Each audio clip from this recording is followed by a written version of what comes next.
friends, welcome back to my channel Understanding Infertility with Dr. Shelly।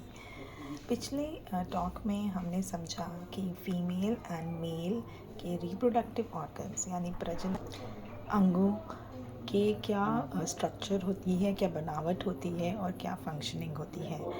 अब हमें एक अगला सवाल जो हमारे दिमाग में उठता है, कौतूहल होता है कि इनमें क्या परेशानी हो सकती है जिसके कारण एक महिला या पुरुष माँ बनने का, पिता बनने का सपना नहीं पूरा कर पाते। उनमें क्या क्या परेशानियाँ हो सकती हैं। तो मैं इस टॉक में, आज के लेक्चर में, फ़ीमेल बॉडी के अंदर क्या क्या परेशानियाँ हो सकती हैं और उनके प्रजनन अंगों में क्या दिक्कत आ सकती है वो समझाऊंगी। और उसके अगले लेक्चर में मैं पुरुष की बॉडी में क्या क्या दिक्कतें, परेशानियाँ आ सकती हैं जिसके कारण उन्हें पिता नहीं बन सकते, वो हम डिस्कस करेंगे। शुरुआत करते हैं फीमेल बॉडी के क्या क्या कारण होते हैं। जैसे आपने देखा था कि फ़ीमेल बॉडी में ओवरी होती है, फेलोपियन ट्यूब होती है, यूट्रस होती है। तो मोस्ट कॉमनली इन्हीं ऑर्गन्स में कुछ कुछ प्रॉब्लम हो सकती है। जैसे ओवरी में ओवुलेशन ठीक ना होना, उसके ओवुलेशन डिसऑर्डर्स बोलते हैं उन्हें, या फेलोपियन ट्यूब की ब्लॉकेज होना, या हम यूट्रस के अंदर कुछ अबनॉर्मैलिटीज़ होना। तो let us understand that with some diagrams. इस डायग्राम को ध्यान से देखिए। ये ओवरी है और पिंक कलर का स्ट्रक्चर इसके बगल में फेलोपियन ट्यूब है।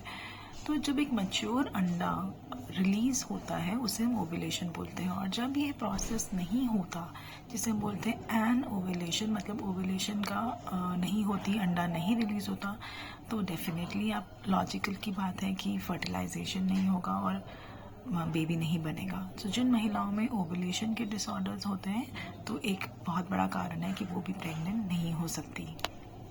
इस डायग्राम में फेलोपियन ट्यूब के अंदर आप कुछ वाइट सा स्ट्रक्चर देख रहे हैं। वो एक सिंपल तरीके से समझाने की कोशिश करी है कि वहाँ पर ब्लॉकेज है।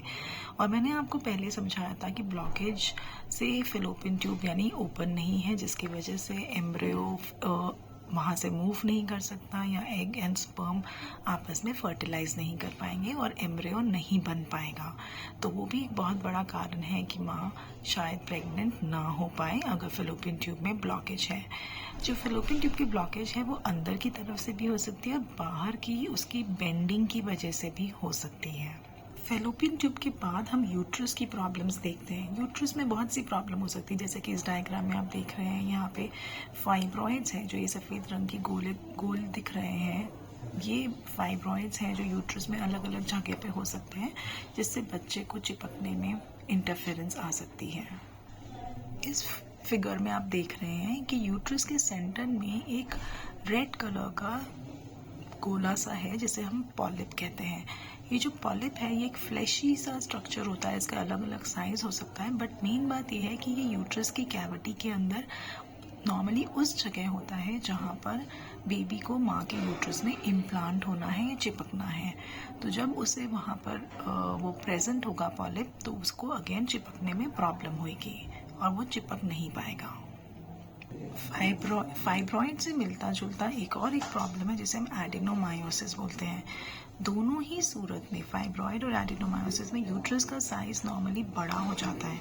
बट एडिनोमायोसिस में क्या होता है कि यूट्रस की जो बीच की एंडोमेट्रियम है उसके कुछ अंश यूट्रस की वॉल में एंटर हो जाते हैं, जिसकी वजह से पीरियड्स पेनफुल हो जाते हैं और यूट्रस का साइज बढ़ जाता है और यूट्रस में क्रैम्प्स आने लगते हैं। वो एक प्रॉब्लम के कारण भी प्रेगनेंसी में बेबी को इम्प्लांट होने में दिक्कत आती है।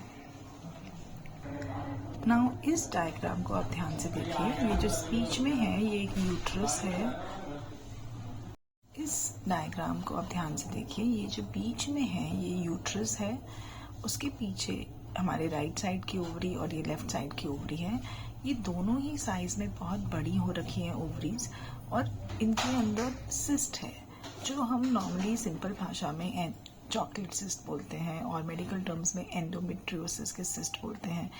एंडोमेट्रियोसिस की प्रॉब्लम की वजह से भी ओवरी डैमेज होती है, अंडे डैमेज होते हैं, और जिसकी वजह से महिला को एक कंसीव करने में प्रॉब्लम आ सकती है। एक अन्य बहुत कॉमन प्रॉब्लम जो हम देखते हैं वो है एंडोमेट्रियम में, जो यूट्रस के सेंटर में एक लाइनिंग होती है वो है एंडोमेट्रियम। ये एक अल्ट्रासाउंड की इमेज है जिसमें आप दो तरीके की एंडोमेट्रियम देख रहे हैं।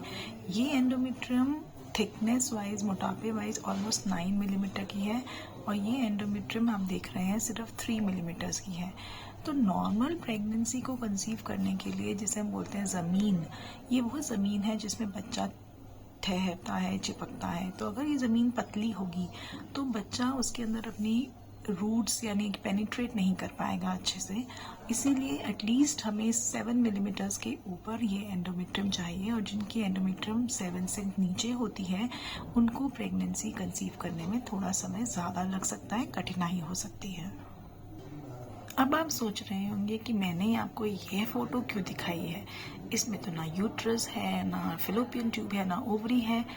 तो मेरे दोस्तों, यह फ़ोटो है एक एजिंग महिला की। आप देख सकते हैं कैसे उनकी स्किन यंगर एज में एकदम टाइट है, और आगे बढ़ते बढ़ते वो स्किन कैसी ढल रही है, रिंकल्स झुर्रियाँ आ रही हैं। जिस तरीके से हमारी बॉडी के में, फेस में और बाकी स्किन में चेंजेस आते हैं विद एज, सिमिलरली बाकी ऑर्गन्स में भी चेंजेस आते हैं, और उसमें आपकी ओवरी, आपके यूट्रस और ऑर्गन्स भी शामिल हैं। तो अगर आप बच्चा चाह रहे हैं और आप प्रेगनेंसी प्लान कर रहे हैं, तो आप ये समझिए कि जितना जल्दी, जितनी कम उम्र में आप प्रेगनेंसी प्लान करेंगे, उतना अच्छा रिजल्ट मिलने के चांसेस हैं।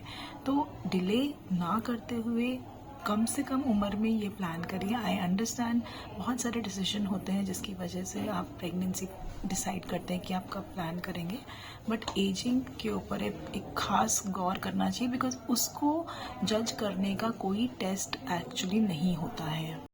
एजिंग को जज करने का कोई टेस्ट अवेलेबल नहीं है। आप बेसिकली 30 के बाद एग की क्वालिटीज़ डाउन होती जाती है, 35 के बाद बहुत ज़्यादा डाउन होती है, एंड 40 के बाद ग्रॉसली डिक्लाइन होती है एग क्वालिटी। ये फीमेल में ज़्यादा होती है, बट पुरुष और मेल भी इससे अछूते नहीं हैं।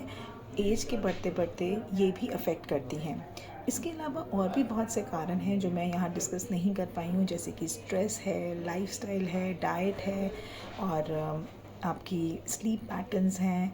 ये सारी चीज़ें भी बहुत इफ़ेक्ट करती हैं कि एक आपकी कंसेप्शन में हेल्प करने में। सो आई होप मैंने आपके बहुत से डाउट्स क्लियर करे होंगे, and if you like my talk, please comment, like and subscribe to my channel.